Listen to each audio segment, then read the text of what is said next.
заманда Камбаркан деген мергенчи жашаган экен. Күндөрдүн биринде ал аңчылыктан келе жатып, токойдон чыккан муукам үндү угат. Бул эмне болуп кетти деп үн чыккан тарапка жол тартат. Ал жерге барып, эки дарактын башына илинип калган жаныбардын ичегисинен үн чыгып жатканын байкайт. Мына ушул окуядан кийин Камбаркан музыкалык аспап жасап, ага койдун ичегисин кургатып, кыл тагып, көө чертип баштаган. Көөнүн башы Камбаркан деген сөз мына ошондон калган экен. Комузу жок кыргыз элин маданиятын да, тарыхын да элестетүү кыйын.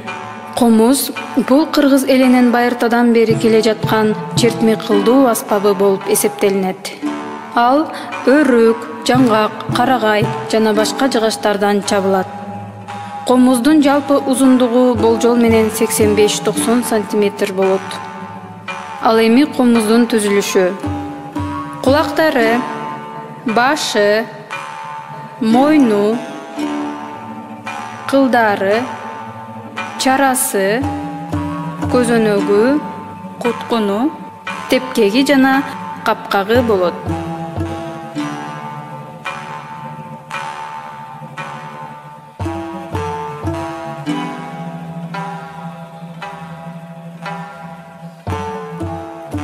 Отузунчу жылдары эл аспаптар оркестри үчүн комуздун өркүндөтүлгөн 5 түрү жасалган.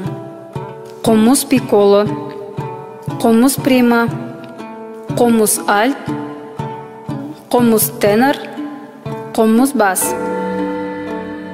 1952-53 жылдары Петросянс менен Дидеренко комуздун дагы жаңы түрүн сунуш кылышкан.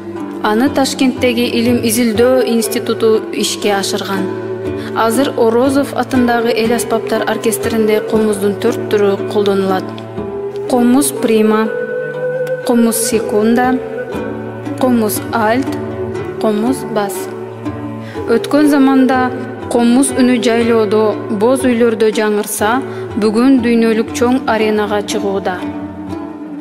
Залкар комузчуларыбыз Токтогул Сатылганов, Мураталы Күреңкеев, Карамолдо Орозов, Ыбырай Туманов, Ниязалы, Атай Огунбаевтердин жараткан классикалык күйлөрү обондору кыргыз элинин салттуу музыкасын жаңыртып келет.